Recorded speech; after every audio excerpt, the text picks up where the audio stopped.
আচ্ছা, কথা শোনা যাচ্ছে আশা করি। আসসালামু আলাইকুম, কি অবস্থা সবার? আমি সাজিদুল ইসলাম, স্যার সলিমুল্লাহ মেডিকেল কলেজে পড়াশোনা করছি। আমি তোমাদের আজকে পড়াবো বর্জ্য ও নিষ্কাশন, অর্থাৎ জুওলজির চ্যাপ্টার 6।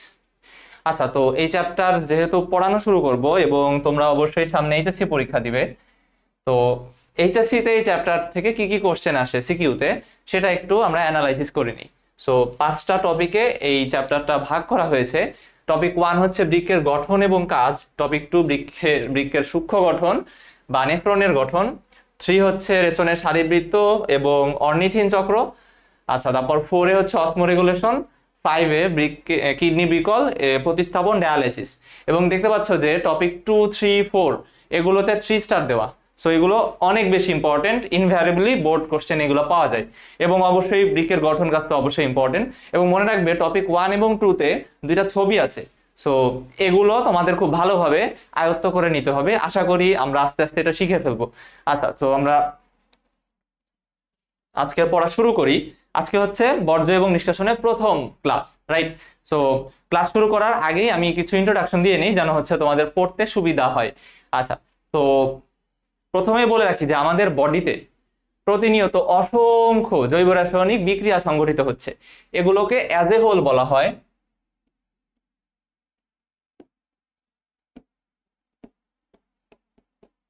মেটাবলিজম, বা বাংলায় বলে হচ্ছে বিপাক ক্রিয়া। এবং এগুলোকে ব্রডলি দুই ভাগে ভাগ করা যায়, অ্যানাবলিজম এবং ক্যাটাবলিজম। আচ্ছা,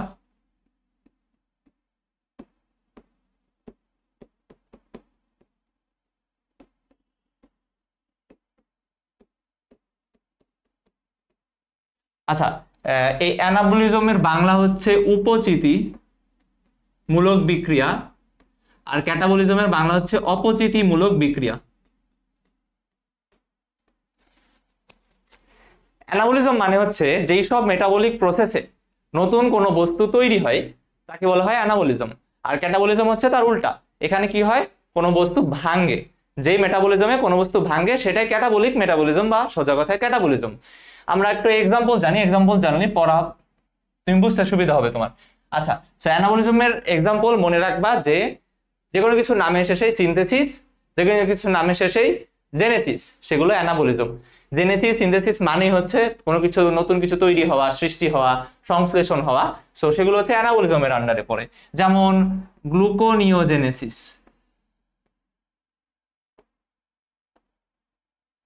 দেখো নামের শেষে কি আছে, জেনেসিস, অর্থাৎ তৈরি হচ্ছে। কি তৈরি হয়? গ্লুকোজ তৈরি হয়। বেসিক্যালি এখানে নন কার্বোহাইড্রেট সোর্স থেকে কার্বোহাইড্রেট প্রস্তুত হয়, অর্থাৎ অশর্করা থেকে শর্করা তৈরি হলে সেটাকে বলা হয় গ্লুকোনিওজেনেসিস। তারপরে ধরো গ্লাইকোজেনেসিস। ওকে, এগুলো দেখো নামের শেষে জেনেসিস। আমরা বোটানিতে পড়বো একটা পর্যায়ে যায় সালোক সংশ্লেষণ, এটার ইংরেজি হচ্ছে ফটোসিনথেসিস। অর্থাৎ সিনথেসিস হচ্ছে এখানে আলোর উপস্থিতিতে কোনো একটা জিনিস তৈরি হচ্ছে। কি তৈরি হয়? কার্বোহাইড্রেট তৈরি হয়, আমরা জানি এটা, শর্করা তৈরি হয়। সো ফটোসিনথেসিস একটা অ্যানাবলিক প্রসেস। আচ্ছা, ক্যাটাবলিজমের নামের শেষে মনে রাখবা যে লাইসিস থাকে। যেমন হচ্ছে আমরা সবাই ক্লাস 10-এ থাকতে শ্বসন করছি। শ্বসনের প্রথম ধাপ কোনটা? গ্লাইকোলাইসিস। এখানে গ্লুকোজ ভেঙে কি হয়? পাইরুভিক অ্যাসিড তৈরি হয়, আমরা পড়ে আসছি ক্লাস 10-এ। সো গ্লাইকোলাইসিস একটা ক্যাটাবলিক প্রসেস। তাহলে এটা কেন বললাম? হ্যাঁ, তো তুমি এই চ্যাপ্টারে হয়তো বা এইগুলো পাবা না, বা পুরো বইয়ে ঘেটে পাবা না, বাট এই শব্দগুলো বারবার পাবা। জেনেসিস শব্দ পাবা, সিনথেসিস শব্দ পাবা, লাইসিস শব্দ পাবা। তখন তোমার মানে মাথা ঘুরে যাবে, আল্লাহ, লাইসিস মানে কি, জেনেসিস মানে কি। এখানেই বুঝে রাখো যে জেনেসিস মানে তৈরি হওয়া নতুন কিছু, লাইসিস মানে ভাঙ্গা। আচ্ছা, এখন এই ক্যাটাবলিজম বা ক্যাটাবলিক প্রসেসে কি হয়? অনেক বর্জ্য পদার্থ তৈরি হয় যেগুলো মানব দেহের জন্য ক্ষতিকর। সো আমরা অবশ্যই চাবো যেন এগুলো আমাদের দেহের বাইরে থেকে নিষ্কাশন হয়ে যায়। তাহলে ক্যাটাবলিক প্রসেসে যেই বর্জ্য তৈরি হয়, এই বর্জ্য পদার্থ দেহের বাইরে থেকে নিষ্কাশন করার যে প্রসেস, ক্যাটাবলিজমে যে বর্জ্য তৈরি হয় সেই বর্জ্য দেহের বাইরে থেকে নিষ্কাশন করার যে প্রক্রিয়া বা প্রসেস, তাকেই বলা হয় রেচন। তাহলে আমরা অফিসিয়ালি চ্যাপ্টারে প্রবেশ করলাম। তাহলে আরেকবার বলছি, ক্যাটাবলিক প্রসেসে বর্জ্য পদার্থ তৈরি হলে সেগুলো নিষ্কাশন করার যে প্রসেস সেটাই হচ্ছে রেচন প্রক্রিয়া। আচ্ছা, এবং রেচনের সাথে জড়িত যেসব অঙ্গ প্রত্যঙ্গ সবাইকে একত্রে বলা হয় রেচন তন্ত্র। আমরা জানি তন্ত্র মানে হচ্ছে অনেকগুলো অঙ্গ মিলে একটা তন্ত্র, এক একটা তন্ত্র গঠন করে। তাহলে রেচনের সাথে জড়িত সকল অঙ্গ প্রত্যঙ্গকে একত্রে বলা হয় হচ্ছে গিয়ে রেচন তন্ত্র। আচ্ছা, এবং মনে রাখবো যে যত বর্জ্য পদার্থ তৈরি হয় তার 80% অর্থাৎ 80% কিডনির মাধ্যমে বা বৃক্কের মাধ্যমে দেহের বাইরে থেকে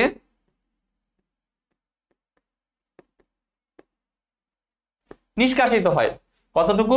80%। এই জন্য বৃক্ককে বলা হয় প্রধান রেচন অঙ্গ।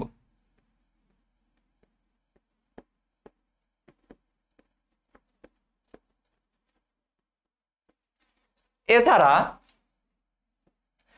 আরো কিছু অঙ্গ আছে যারা বর্জ্য পদার্থকে দেহের বাইরে থেকে নিষ্কাশনে সাহায্য করতেছে, বাট সেগুলো এত বেশি না, সেগুলো হচ্ছে গিয়ে বাকি 20%। হ্যাঁ, এখানে কিডনি একলাই 80% বর্জ্য দেহের বাইরে থেকে নিষ্কাশন করে দেয়। বাকি অন্যান্য বেশ কিছু ছোট ছোট অঙ্গ আছে, মানে ছোট ছোট না অবশ্যই, বেশ কিছু অঙ্গ আছে যারা হচ্ছে গিয়ে বাকি 20% বর্জ্য হচ্ছে দেহের বাইরে থেকে নিষ্কাশন করে, তাদেরকে বলা হয় সহকারী রেচন অঙ্গ। তাহলে সহকারী রেচন অঙ্গ কারা, এটা একটু আমাদের জানতে হবে। ওকে, তো সহকারীর মধ্যে আছে হচ্ছে যকৃৎ, তারপরে কি আছে ত্বক, আছে হচ্ছে ফুসফুস, পৌষ্টিক নালী। একটু বলে রাখি, যেমন যকৃতের মাধ্যমে কি হয়, পিত্তরঞ্জক আছে, এগুলো হচ্ছে দেহের বাইরে থেকে নিষ্কান্ত হয়। তারপরে ত্বকের মাধ্যমে আমরা ঘামি না, তো ঘামা অবস্থায় কি হয়, পানি, খনিজ লবণ, এগুলো হচ্ছে গিয়ে ঘামের মাধ্যমে দেহের বাইরে থেকে চলে আসে। তারপরে ফুসফুসের মাধ্যমে আমরা জানি যে কার্বন ডাই অক্সাইড আমাদের দেহের জন্য ক্ষতিকর বর্জ্য পদার্থ, এটা ফুসফুস, আমরা যখন শ্বাস প্রশ্বাস নিচ্ছি তখন কিন্তু কার্বন ডাই অক্সাইড বের হয়ে যাচ্ছে, তাহলে ফুসফুস একটা সহকারী রেচন অঙ্গ। পৌষ্টিক নালীর মাধ্যমে কিছু লবণ আছে, এগুলো হচ্ছে পায়খানা হিসেবে আর কি দেহের বাইরে থেকে চলে যাচ্ছে, সো পৌষ্টিক নালী একটা সহকারী রেচন অঙ্গ। আচ্ছা, সো আমরা চ্যাপ্টারে প্রবেশ করলাম এবং এতক্ষণ কি কি বললাম, রেচন কাকে বলে, প্রধান রেচন অঙ্গ কি, সহকারী রেচন অঙ্গ কি। আচ্ছা, এবারে আমি চলে আসি রেচন তন্ত্র। ওকে, সো রেচন তন্ত্র।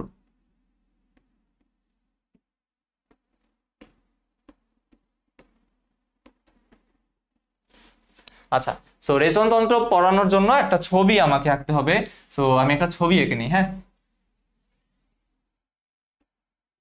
আচ্ছা, ছবিটা আমি মাঝ বরাবর রাখি।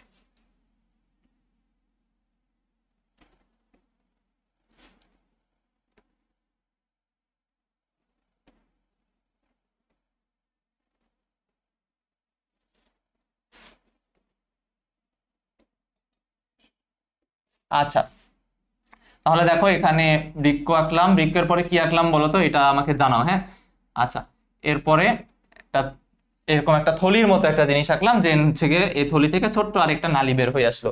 আচ্ছা, সো প্রথমে যে এই বড় বড় দুইটা জিনিস আঁকলাম, এগুলোকে কি বলে, বৃক্ক বা কিডনি। আচ্ছা, সো এই কিডনি থেকে দেখো নালীর মতো যেটা বের হয়ে আসছে, তো আমরা লেবেলিং করি, এটা হচ্ছে কিডনি বা বৃক্ক।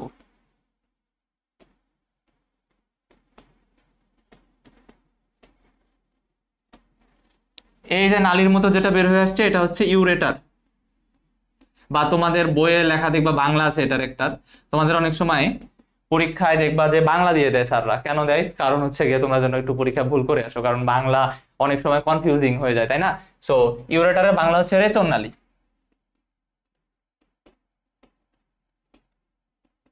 এখন দেখো, তাহলে কিডনিতে যে মূত্র তৈরি হয় সেটা হচ্ছে ইউরেটারের মাধ্যমে কোথায় চলে আসে, এই থলির মতো অঙ্গতে, এইটার নাম হচ্ছে মূত্রথলি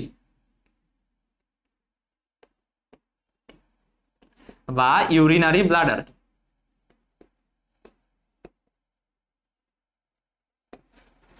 এবং মূত্রথলিতে কি হয়, ইউরিনটা সাময়িক জমা থাকে, দেন আলটিমেটলি ইউরিনটা এই ইউরেথ্রার মাধ্যমে, এটার নাম হচ্ছে মূত্রনালী। হ্যাঁ, তাহলে দেখো ইউরেটারের বাংলা হচ্ছে রেচন নালী, আর ইউরেথ্রা এটার ইংলিশ হচ্ছে ইউরেথ্রা, বা বাংলায় বলে এটাকে মূত্রনালী।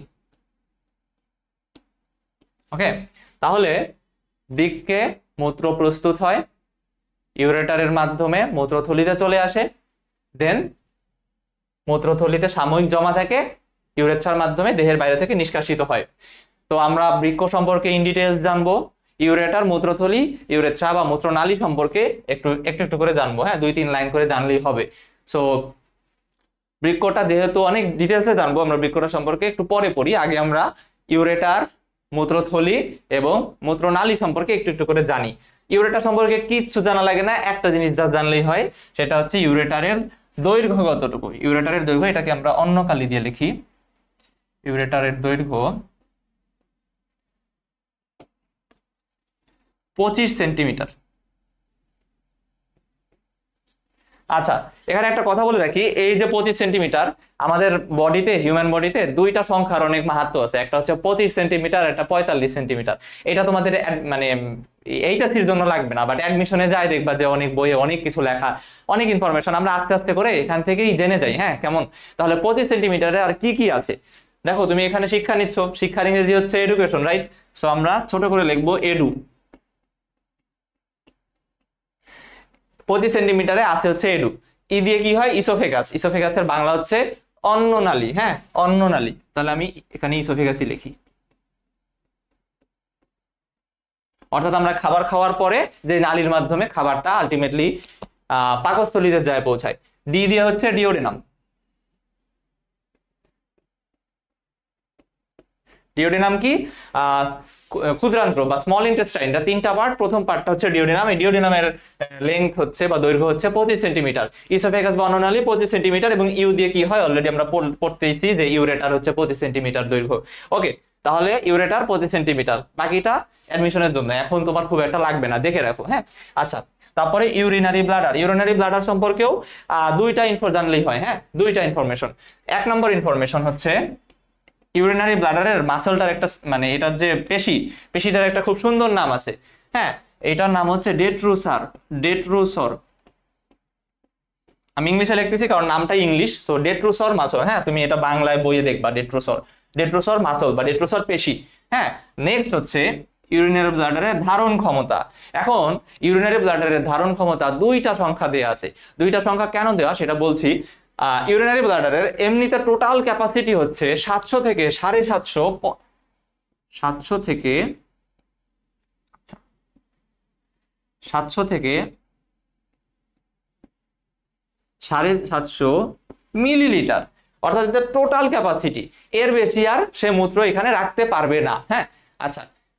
কিন্তু তুমি চিন্তা করে দেখো যে তোমার মূত্রথলিতে 750 মিলি ইউরিন জমা হয়েছে। এখন যদি আরেকটু ইউরিন জমা হয় তখন কি হবে? মূত্রথলি ফেটে যাবে না? একবার যদি ফেটে যায় তাহলে কি এটা আর হবে? এটা মানে তুমি কি বেঁচে থাকবা? তো আল্লাহ তাআলা কি করছে? আল্লাহ তাআলা এমন একটা সিস্টেম আমাদের দিয়ে দিছে যে খুব অল্প পরিমাণ ইউরিন এখানে জমা হলে আমাদের মূত্রত্যাগের ইচ্ছা জন্মে, এবং আমরা কি করি? মূত্রত্যাগের মাধ্যমে এটাকে ফাঁকা করে ফেলি, ব্লাডারকে। সো কতটুকু মূত্র জমা হলে আমাদের মূত্রত্যাগের ইচ্ছা জন্মে? সেটা হচ্ছে 280 থেকে 320 মিলিলিটার। এইটা অনেক ইম্পর্টেন্ট। এইটা কিন্তু পরীক্ষায় অনেক আসে। 700 থেকে 750 মিলি টোটাল ক্যাপাসিটি, এটা খুব একটা আসে না। বাট কত মিলি মূত্র জমা হলে মূত্রত্যাগের ইচ্ছা জন্মে, এটা পরীক্ষায় অনেক আসে। 280 থেকে 320 মিলিলিটার। হ্যাঁ, এটা খুব ভালোভাবে জানবা। আর ডেট্রুসর মাসল তো বললামই না। এটা ধরো 5 থেকে 6টা স্টার দিয়ে রাখো, তোমার এখানে যে কোনো একটা পরীক্ষায়, জীবনে যত পরীক্ষা দিবা ডেট্রুসর মাসল আসবে, এটা কখনোই ভুলবা না। ওকে, ইউরেথ্রা। ইউরেথ্রা মেল ফিমেলে একটু ডিফারেন্স আছে, এইটা জাস্ট বলবো। হ্যাঁ, ইউরেথ্রাতে কি হয়? ইউরেথ্রার মাধ্যমে আলটিমেটলি এটা দেহের বাইরে থেকে বের হয়ে আসতেছে। এখন মেলদের ক্ষেত্রে, মানে পুরুষদের ক্ষেত্রে এইটার লেন্থ হচ্ছে 18 থেকে 19 সেন্টিমিটার। ওকে, 18 থেকে 19 সেন্টিমিটার। ফিমেলদের ক্ষেত্রে এটার দৈর্ঘ্যটা একটু ছোট। কত? 3.5 থেকে 4 সেন্টিমিটার। এবং আরেকটা জিনিস, পুরুষদের ক্ষেত্রে যে ইউরেথ্রা দিয়ে মূত্র বের হয় সেই একই ইউরেথ্রা দিয়ে বীর্য বের হয়। অর্থাৎ এই ইউরেথ্রাটা পুরুষদের ক্ষেত্রে একই সাথে এটা জননতন্ত্রের অংশ, আবার এইটা রেচনতন্ত্রের অংশ। কিন্তু মহিলাদের ক্ষেত্রে এটা একটা আলাদা। মহিলাদের ক্ষেত্রে দুই তন্ত্রের জন্য আলাদা ওপেনিং আছে। অর্থাৎ মহিলাদের ক্ষেত্রে রেচনতন্ত্রের জন্য কি আছে? Only urethra. জননতন্ত্রের জন্য আলাদা, সেটা আমরা জননতন্ত্রের চ্যাপ্টারে পড়বো। এবং এই দেখো, মহিলাদের ইউরেথ্রা সাইজ অনেক ছোট না? সেজন্য মহিলাদের একটা রোগও বেশি হয়, সেটাও তোমাদের কোথাও নাই, একটু জেনে রাখো। ইউটিআই। হ্যাঁ, ইউরিনারি ট্র্যাক্ট ইনফেকশন অর্থাৎ মূত্রনালীর সংক্রমণ। খুব সহজেই ব্যাকটেরিয়া এই ছোট একটা রাস্তা পার করে সংক্রমণ তৈরি করে ফেলে। এই জন্য দেখবা যে তোমাদের মা হোক, বোন হোক, বা তোমাদের বন্ধু বান্ধব, মেয়ে বন্ধু বান্ধব যারা আছে, তাদের দেখবা অনেক সময় কি হয়, জ্বর হয়, তলপেটে ব্যথা করে, তারপরে হচ্ছে কি হয়, মানে প্রস্রাব করার সময় জ্বালা পোড়া করে। এগুলো হচ্ছে ইউরিনারি ট্র্যাক্ট ইনফেকশনের অন্যতম লক্ষণ। সো মনে রাখবা যে আমরা কি কি বললাম, ইউরেটার 25 সেন্টিমিটার, মূত্রথলি ডেট্রোসর 280 থেকে 320, 700 750 মনে রাখলে ভালো, আর না রাখলেও সমস্যা নাই, কিন্তু নিচেরটা ভুলবা না, হ্যাঁ, 280 থেকে 320। দেন ইউরেথ্রার সাইজটা হালকা পাতলা জানবা, জাস্ট এটা মাথায় রাখো যে মহিলাদের ক্ষেত্রে সাইজটা ছোট হয়, লেন্থটা ছোট হয়, কত 3.5 থেকে 4 সেন্টিমিটার, বাট পুরুষদের 18 থেকে 19 সেন্টিমিটার। ওকে, সো এবারে আমরা মেইন পড়ায় চলে যাই। মেইন পড়া কি? মেইন পড়া হচ্ছে কিডনি বা বৃক্ক। ওকে, সো কিডনি একটু বড় করে আঁকি।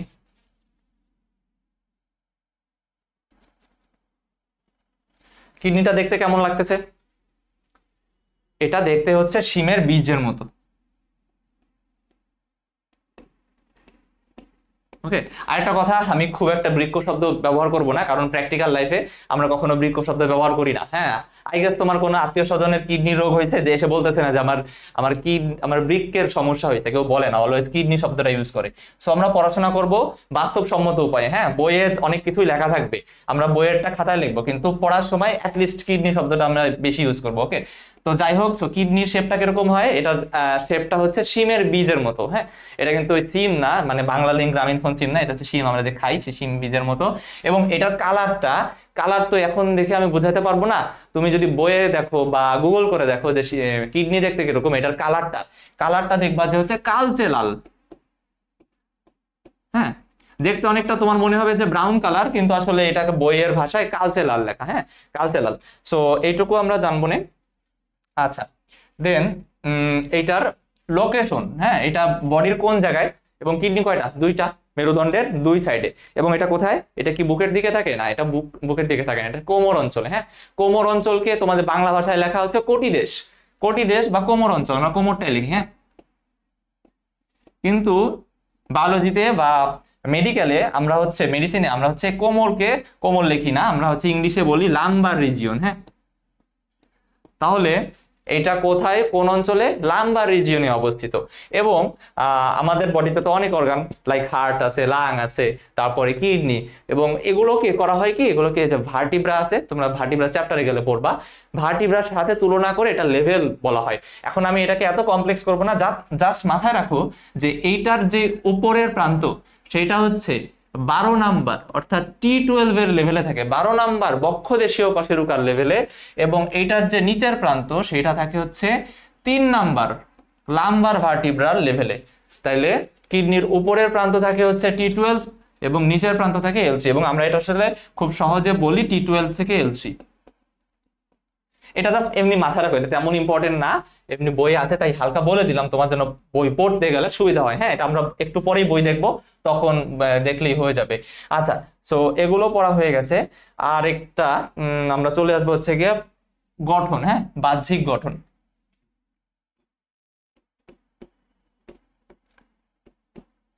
সো বাহ্যিক গঠন আসলে তোমার এইচএসসির জন্য খুব বেশি ইম্পর্টেন্ট না। এটা হচ্ছে কি আছে এখানে, কিডনির ওজন আছে, তারপরে কিডনির দৈর্ঘ্য, প্রস্থ, উচ্চতা, পুরুত্ব, এইগুলোকে, হ্যাঁ, এগুলো খুব একটা দরকার নাই। তাও হচ্ছে কি, যেহেতু আছে হালকা পাতলা বলে দিই। দেখো, এটা যদি দৈর্ঘ্য, প্রস্থ, উচ্চতা না, সো আমি জাস্ট দই লিখলাম, প্রস্থর প্রো, আর উচ্চতা না, তো এটা হচ্ছে পুরুত্ব। সো এটাকে হচ্ছে 10 12 দিয়ে শুরু করবা, অর্ধেক অর্ধেক করবা। 10 12 অর্ধেক করলে কত হয়? 10কে অর্ধেক করলে 5, 12কে অর্ধেক করলে 6, আর 6কে অর্ধেক করলে 3। সো সেন্টিমিটার সেন্টিমিটার সেন্টিমিটার, এটা হচ্ছে কি তার দৈর্ঘ্য, প্রস্থ, পুরুত্ব। এটা বই থেকে দেখে নিব। তারপরে হচ্ছে ওজন যদি বলি, ওজন হচ্ছে 130 থেকে শুরু করবা, মহিলাদের ক্ষেত্রে 130 থেকে 150, আর পুরুষদের ক্ষেত্রে 150 থেকে 170, মানে 20 করে যোগ করতে থাকবা গ্রাম। এগুলো তোমাদের এইচএসসির জন্য খুব বেশি দরকার নাই, তাই এই জন্য খুব বেশি আমরা প্যারা দিলাম না এটা নিয়ে। আচ্ছা, তো বাহ্যিক গঠন মোটামুটি এগুলোই। আরেকটা জিনিস দেখো, আমরা যদি বৃক্কটা দেখি, বৃক্কের এই সাইডটা কিরকম, একটু উত্তল হয়ে আছে, এবং এই সাইডটা হচ্ছে গিয়ে অবতল, রাইট? উত্তল অবতল তো বুঝোই। সো দেখো, এটা কিন্তু বাইরের দিকে থাকে। কিডনি হচ্ছে এই একটা, এই সাইডে একটা, ধরো এই সাইডে আরেকটা কিডনি এরকম থাকে। এখন দেখো, এটা বাইরের দিকে, তাহলে বাইরের দিক উত্তল, ভিতরের দিক অবতল। এবং এই অবতল অংশের যে ভাঁজ, এইটাকে বলা হয় হাইলাম। তাহলে বৃক্কের অবতল অংশের ভাঁজকে কি বলা হয়? হাইলাম বলে। এবং এই হাইলাম শব্দটা তুমি যখন শ্বসন চ্যাপ্টার পড়বা, শ্বসন চ্যাপ্টারে হচ্ছে, শ্বসন না তো এই শ্বাস প্রশ্বাস মানে লাংসের যে চ্যাপ্টার, ফুসফুসের চ্যাপ্টার, সেখানে পাবা হাইলাম মানে আর কিছুই না, হাইলাম মানে একটা প্রবেশ পথ, এখান দিয়ে কিছু জিনিস বের হয়, কিছু জিনিস ঢোকে। সো কিডনিতে একটা হাইলাম আছে, তার মানে এখান দিয়ে কিছু জিনিস বের হবে, কিছু জিনিস ঢুকবে। কি বের হয়? একটু আগে আমরা যে খুব সুন্দর করে একটা ইউরেটার দেখাইলাম না, সো ইউরেটারটা কি হয়? কিডনি থেকে হাইলামের মাধ্যমে বের হয়। তারপরে আমরা জানি হচ্ছে গিয়ে শিরা, শিরা কি হয়? অঙ্গ থেকে রক্ত নিয়ে হার্টে পৌঁছায় দেয়। তাহলে কিডনির যে শিরা, সেটার নাম হচ্ছে রেনাল শিরা, রেনাল শিরা বের হবে, আমরা ছবিতে দেখব। এছাড়া হচ্ছে গিয়ে রেনাল ধমনী হাইলামের মাধ্যমে প্রবেশ করবে। এছাড়া কিছু নার্ভ আছে, স্নায়ু, সেগুলো প্রবেশ করবে। হ্যাঁ, এগুলো বইয়ে আছে, তো বইয়ের পর আমরা বইয়ে দেখে নিব। আচ্ছা, সো নেক্সট হচ্ছে কি, আমরা চলে আসব কিডনির যে আবরণ। হ্যাঁ, কিডনির আবরণ, আমরা এখনো বাহ্যিক গঠনে আছি। ওকে, সো কিডনির আবরণ কি? কিডনির আবরণের নাম হচ্ছে রেনাল ক্যাপসুল।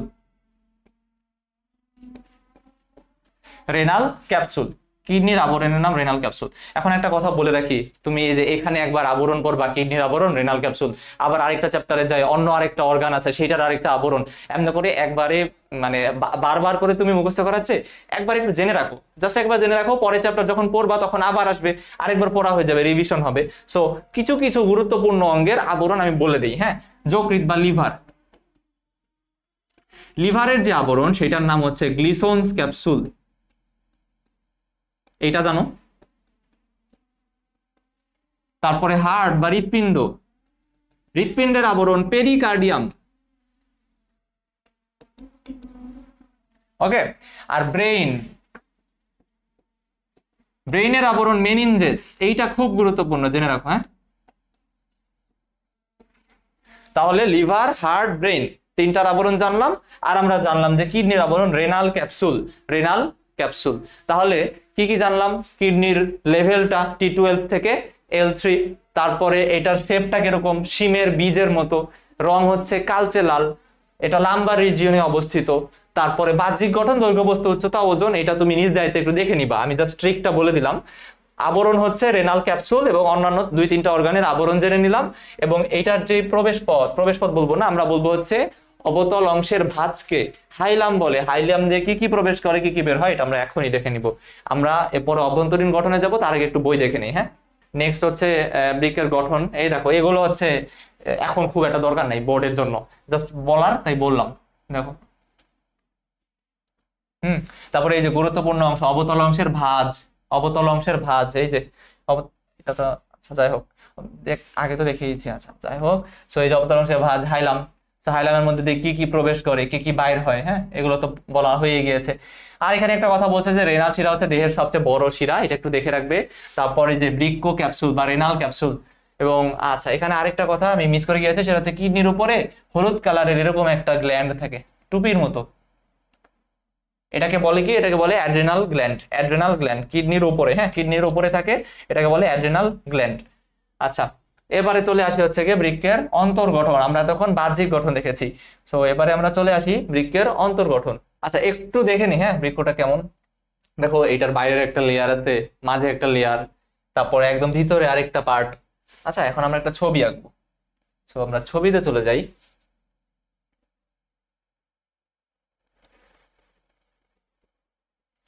সো বৃক্কের প্রথম, বৃক্ষটা দেখতে কিরকম?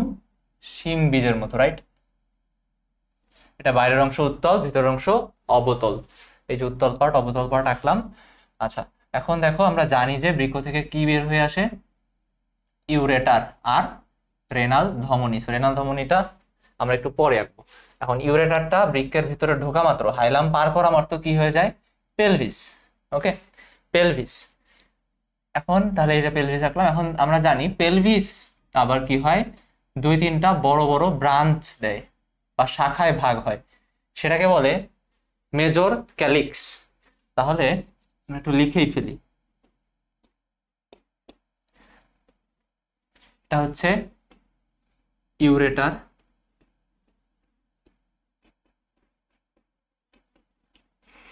দেন পেলভিস,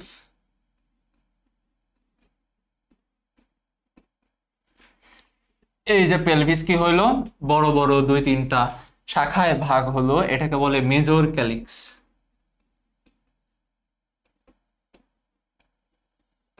এই মেজর ক্যালিক্স কি হয়, এইটা আবার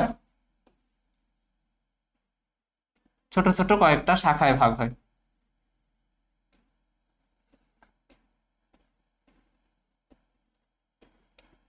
এগুলোকে বলে মাইনর ক্যালিক্স। হ্যাঁ, তাহলে এগুলো কি, এগুলো হচ্ছে মাইনর ক্যালিক্স। মাইনর মানে ছোট, তাহলে মাইনর ক্যালিক্স। এখন আমরা আরেকটু ডিপে যাই। সো ইউরেটার হাইলাম দিয়ে প্রবেশ করলো পেলভিস, পেলভিস আবার বড় বড় দুই তিনটা ব্রাঞ্চ দিল, সেগুলোকে বলে মেজর ক্যালিক্স। মেজর ক্যালিক্স আবার ছোট ছোট কিছু ব্রাঞ্চ দেয়, সেগুলোকে বলে মাইনর ক্যালিক্স। এখন আমরা দেখো কিছু পিরামিড আকৃতির শেপ আঁকবো। হ্যাঁ, এগুলো কালার দিয়ে লাল। তাহলে দেখো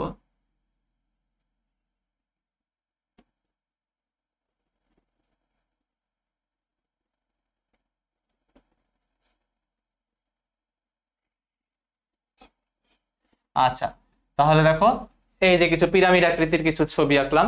এটা খুব একটা পিরামিড হয়নি যদিও, আচ্ছা যাই হোক। সো এই যে পিরামিড আকৃতির যেগুলো আঁকলাম, এগুলো নামেও পিরামিড, এগুলো হচ্ছে রেনাল পিরামিড। হ্যাঁ, রেনাল পিরামিড,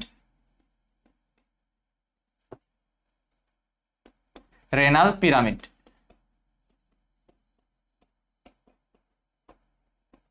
এখন দেখো যে অনেকগুলো পিরামিড মিলে কিন্তু একটা লেয়ার তৈরি করে ফেলেছে, রাইট?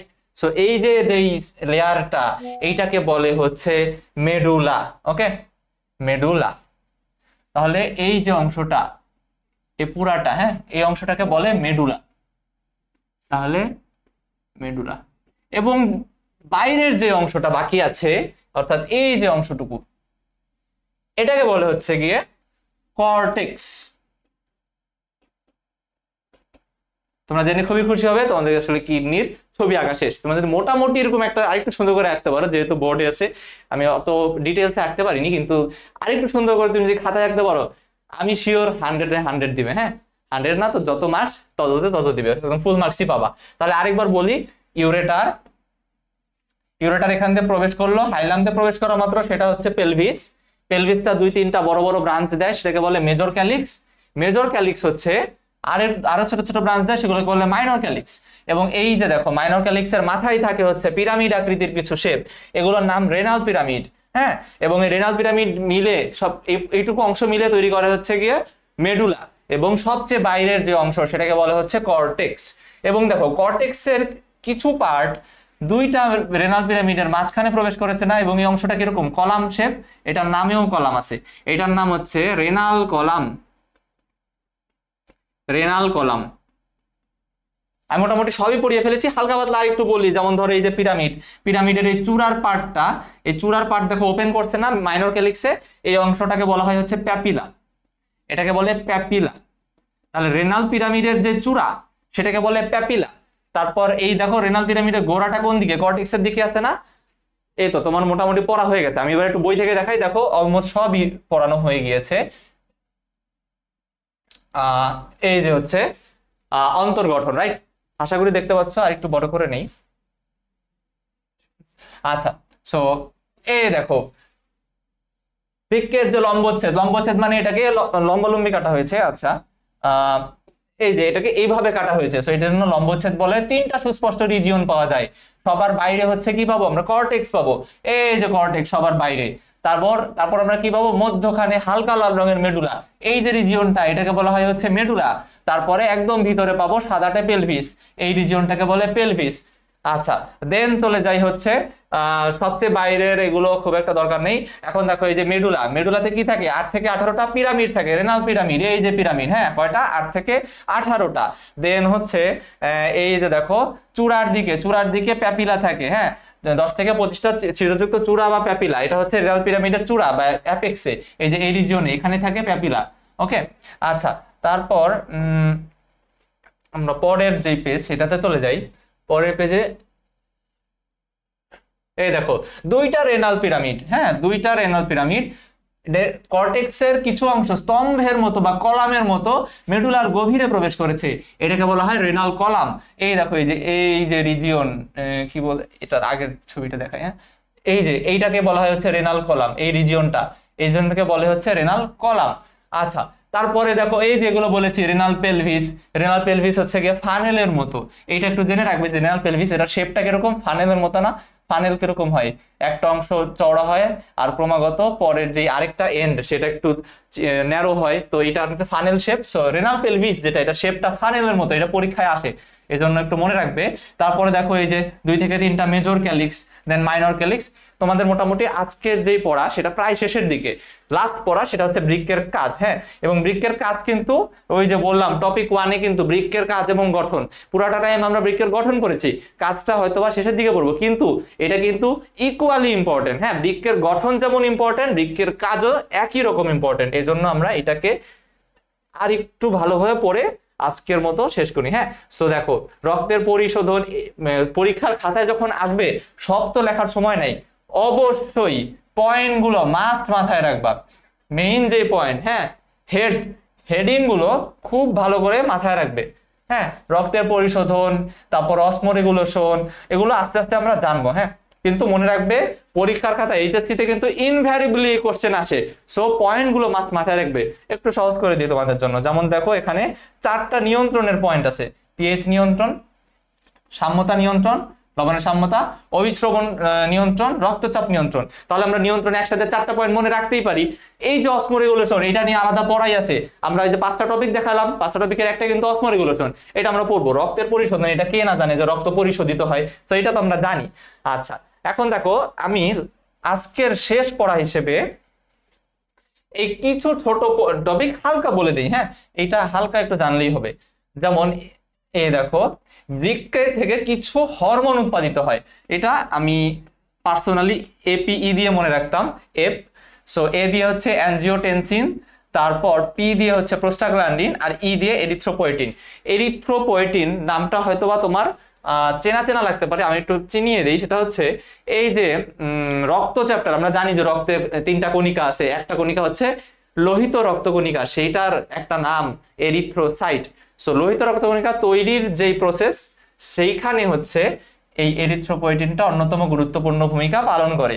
সো এরিথ্রোপয়েটিন ছাড়া আসলে লোহিত রক্তকণিকা তৈরি হয় না, এটা খুবই ইম্পর্টেন্ট, এটা মাথায় রাখবা। এরিথ্রোপয়েটিন কিডনি বা বৃক্ক থেকে আসে, এটা কিন্তু পরীক্ষায় অনেক বেশি ইম্পর্টেন্ট। হ্যাঁ, আচ্ছা, এবং কিডনি থেকে একটা হরমোন আসে, হ্যাঁ, সেটা একটা এনজাইম আছে, সেটার নাম হচ্ছে কি রেনিন এনজাইম। সো কিডনি থেকে রেনিন এনজাইম ক্ষরণ হয়। এই রেনিন এনজাইমের কাজ কি? রেনিন এনজাইম হচ্ছে একটা হরমোনকে ইয়া করে, অ্যাক্টিভ করে। কাকে? এই যে অ্যানজিওটেনসিনকে অ্যাক্টিভ করে। হ্যাঁ, অ্যানজিওটেনসিনের ইনঅ্যাক্টিভ ফর্ম হচ্ছে অ্যানজিওটেনসিনোজেন। এটা পড়বো আমরা, এটা কোন চ্যাপ্টারে পড়বো? পাকস্থলীর চ্যাপ্টারে পড়বো। অ্যানজিওটেনসিনোজেন এটা হচ্ছে লিভার থেকে আসে, এবং সেটাকে অ্যাক্টিভ করে হচ্ছে রেনিন, যেটা আসে আবার কিডনি থেকে। এই জন্য এখানে হরমোনে অ্যানজিওটেনসিন ওয়ার্ডটা ইউজ করেছে।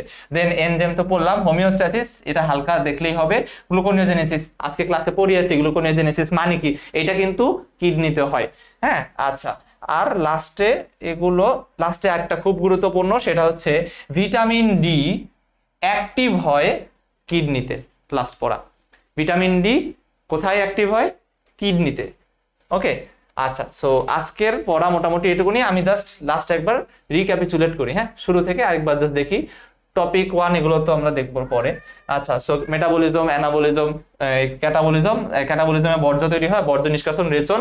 প্রধান রেচন অঙ্গ হচ্ছে বৃক্ক, সহকারীগুলোর যকৃৎ, ত্বক, ফুসফুস, পৌষ্টিকনালী।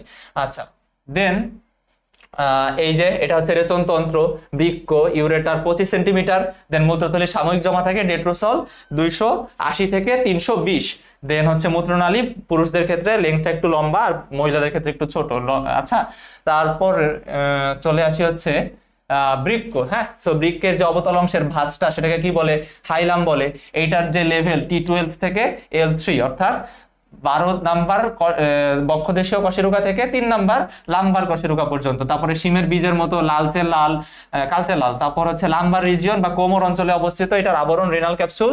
আরো 3টা অর্গান বা অঙ্গের আবরণ আমরা জেনে নিলাম। দেন হাইলাম তো এখানে বলেছি, দৈর্ঘ্য প্রস্থ উচ্চতা, এটা হালকা দেখলেই হবে।